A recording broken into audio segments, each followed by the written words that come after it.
Welcome to the Holy Yogi, where we help you find the guru inside of you. Hello, beautiful. Hello, handsome. How you doing today? And if no one has told you today yet, it's still morning time, that they love you, let me be the first. I love you, I love you, I love you, I love you, and I definitely love you. Because why? Love is the greatest medicine of them all, and love makes the world go round and round and round. Hey everybody, do me a favor before I begin the message of the day, and let me tell you right now, ladies, goddesses, queens, divas, sister friend, it is all about you today. So stay tuned. With that said, before I begin, do me a favor, like, comment, and subscribe, and right next to the subscription, hit that ding, ding, ding, ding, ding notification button so you can get the up-to-date information on self-actualizing yourself, becoming more spiritual awakening, and getting that law of attraction to work in your favor for the positive. So gurus, goddesses, divas out there, let's talk for a second. I am goddess.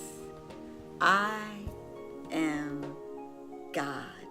Yes, we need to discuss this because God, unfortunately, oh my God, I'm sure since the day you were born, you always looked at God as a masculine entity. So you believe and have grown up to believe that all that your powers, all that your psychic ability, all that your spiritual nature comes from the masculine entity, comes from the God, comes from man.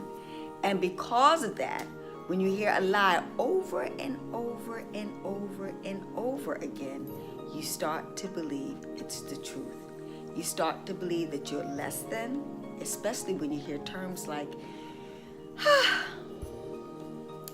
a woman comes from the rib of a man. Ladies and gentlemen, let's tell the truth and shame the devil.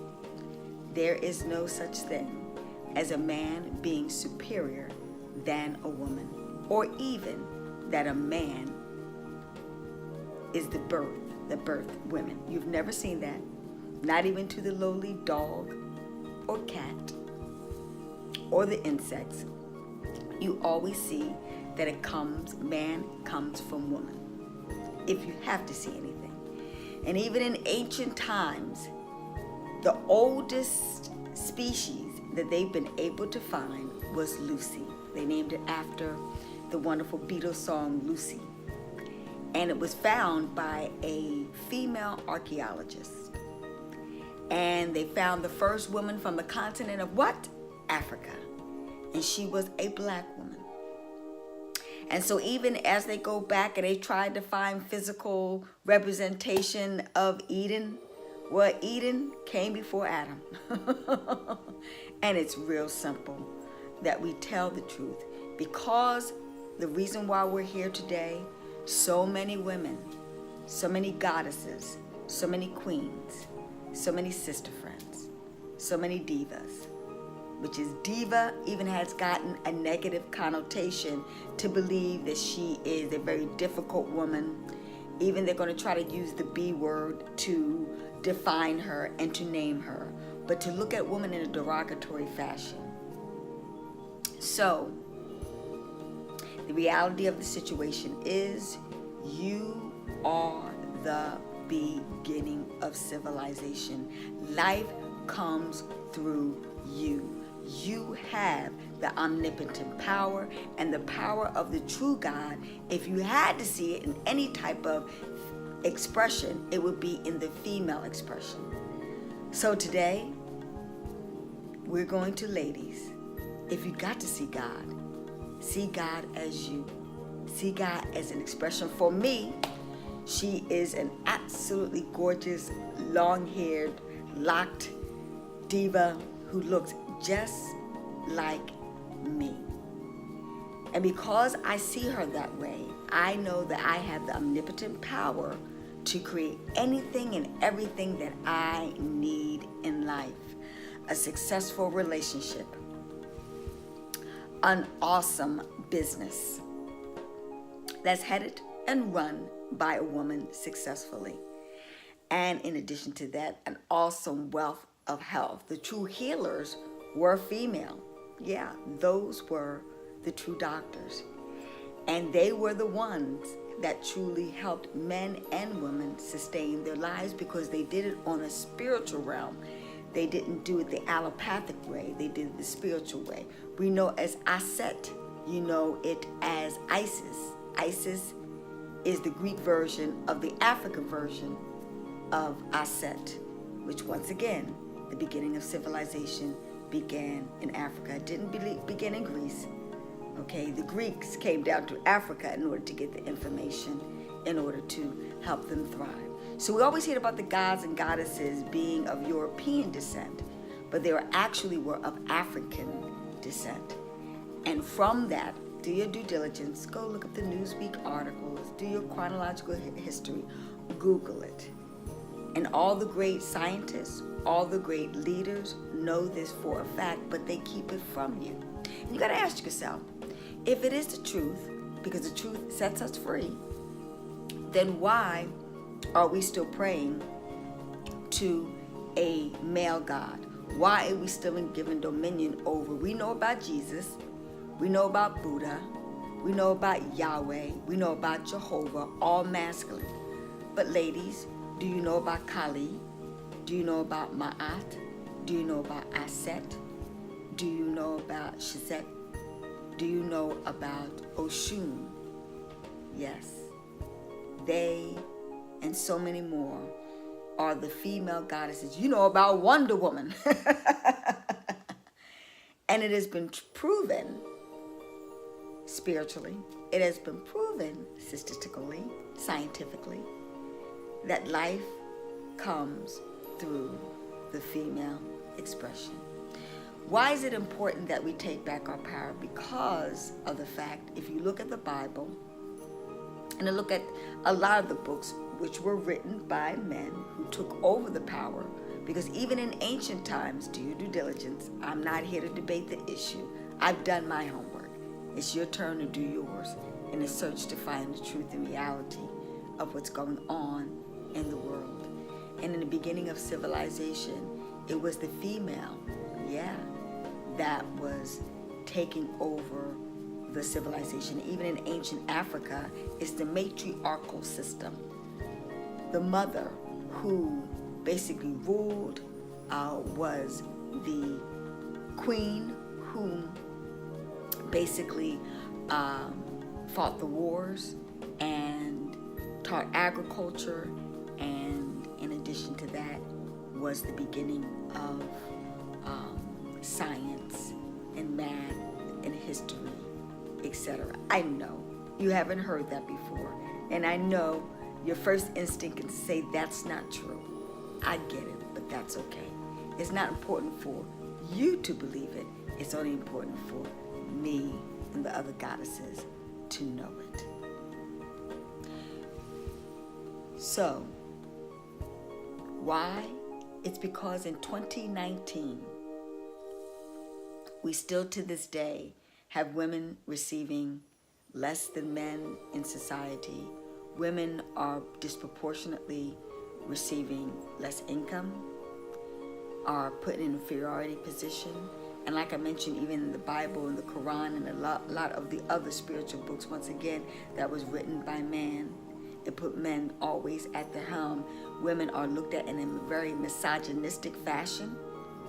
Misogyny means a hate of women, of femininity. I mean, think about it. Even Jesus Christ had to come through Mary to get here. I mean, let's talk. Let's talk for a second. Answer that, gentlemen. Answer that, healers. We have it in the Vatican. The Pope and the female is not given a rightful position as being a priestess. And then let us discuss how they basically killed, what they called them witches, because they saw that the female had the female intuition and that life came through her. But let's tell the truth and shame the devil also. Women, what happened? It's our karma. Because at one time when we were the omnipotent force, when we were in power, we abused our power, and in turn, men were inferior, and they basically catered to us and cowed to us as far as their upliftment and their empowerment. Because they saw life coming through us, and they were flabbergasted over the miracles that we were the beginning of civilization, and we brought life into the world to make this world the best that is possible, that it possibly can be. So because of that, well, quite frankly, they got tired of being abused. They got tired of being taken advantage of. And in a nutshell, they basically flipped the script and they took back power. And that's why they've been in power ever since then. So it's our karma. What goes around, as they say, comes around. So we were once Wonder Woman. You saw Wonder Woman, and she had her harem, and she was controlling the universe and taking charge of everything. Yes, that is the truth. And that's why it's coming out as Wonder Woman now today. I want the divas out there to take back their power. But when you take it back, this is the key thing. We're going to do it differently now. What we're going to do now is we're going to be equal to our males. Not above, not below, not behind, not in front. We're going to be equal in unison on the throne. It is the king beside the queen, or the queen beside the king.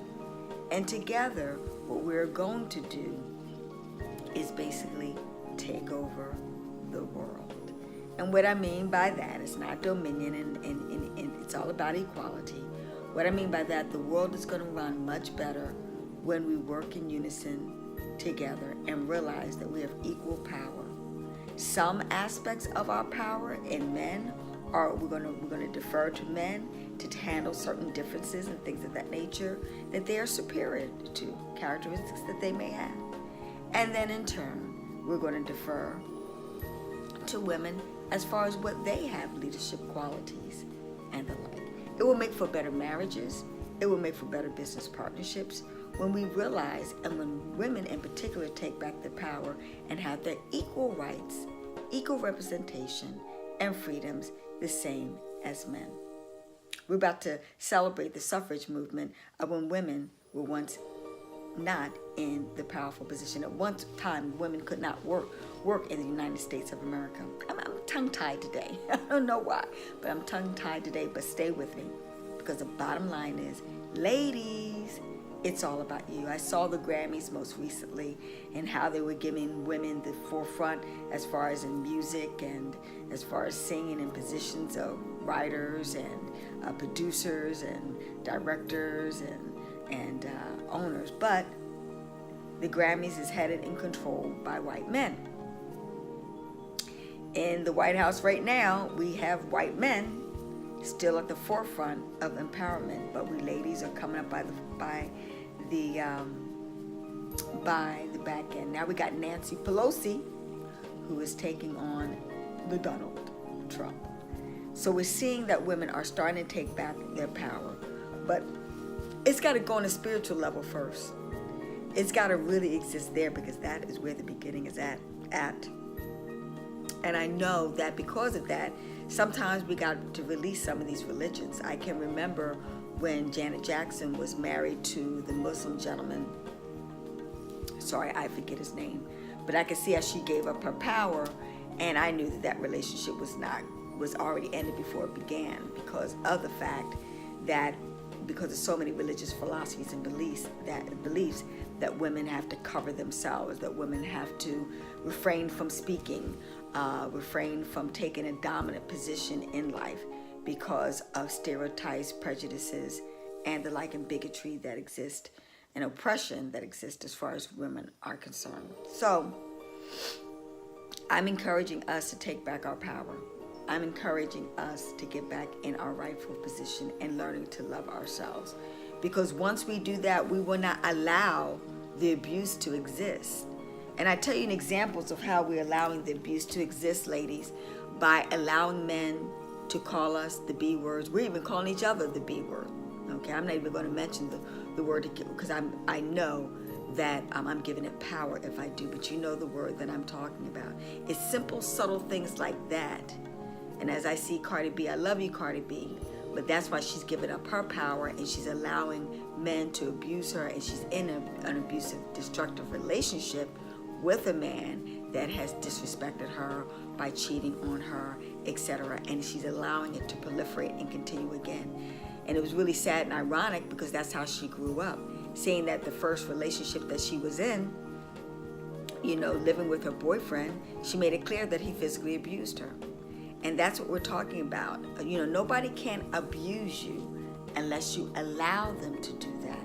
But we are being abused in so many facets of life at a subliminal level, at a subconscious level, that as you can see, it's self-actualized into the world.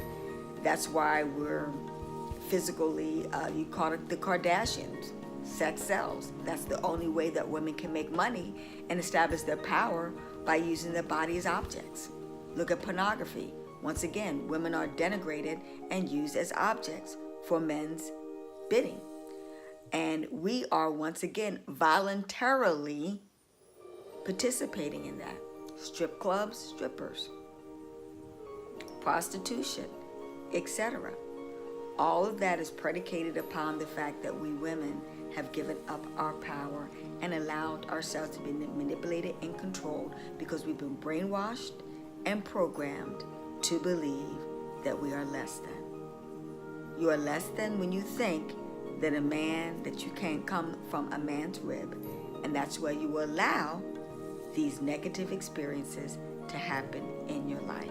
Because subliminally wise, once again, programmed wise, you're less than. So you make less money, you have less power, you have less fame, you have less fortune, etc., etc., etc.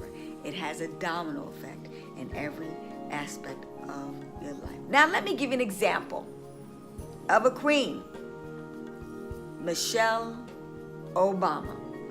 As you can see, it is quite clear that is why she is successful, and that is why women look up to her, and that is why she stole the Grammy Awards, because they know what true power, what true goddess nature, what true queen nature, what true diva looks like. Let's talk about another one, Oprah Winfrey. Is it ironic that these women come into the flesh of the African descent? Nope. It's just natural. Shift and change to the truth. Mother Theresa. What a goddess she was, as she single-handedly healed the world by her expression. Yet Princess Di totally take over Britain and the world with her charm, with her beauty, with her compassion, and with her love of the world. But as you can see, as I share this information with you, you don't instantaneously, when you think about God, when you think about Great Spirit, you see it as masculine. And right then and there, you will fail in life and in love and in every aspect of your life, as long as you don't see God as you. It's all about the goddess. And I want you to tap into the diva, the goddess, the queen within inside of you, first and foremost. Because when you learn to love you first, that's you, in the feminine principle. And if you ask Deepak Chopra, you ask Wayne Dyer, you ask a lot of the great healers that are out there, masculine males, they will say to you, quite humbly, that yes, if they had to see God, they will see God as a female, as the feminine essence, first and foremost, because that is the truth. Now I want all you divas out there to embrace and love yourself right now and know, I am goddess. I am love, without any guilt, without any shame, with only but unconditional love. Once you do that, then you will conquer your world and take your rightful place back on the throne of life in equal standing with your male counterpart. They are our colleagues, they are our partners, they are our friends, and they are the love and the gods of our life. But only until we see ourselves as the goddess in equal unison with our male partner. All things in balance. And that's why my aunt, the goddess of the social order, study her, know her, be her, live her. You will see she was of the 7 principles of, let's preach right now and teach, truth, justice, righteousness, order, balance, reciprocity, and harmony. She was the leader of the social order of the world. And if you follow her principles, then life will be beautiful for you and your family too. Be blessed. Like, comment, and subscribe. Peace. Minute meditation. I am Goddess. I revere and I appreciate the feminine principles of love, peace, happiness, and joy for myself and all the gods and goddesses out in the world. I am power, I am peace, I am love. Hetapu, peace, namaste.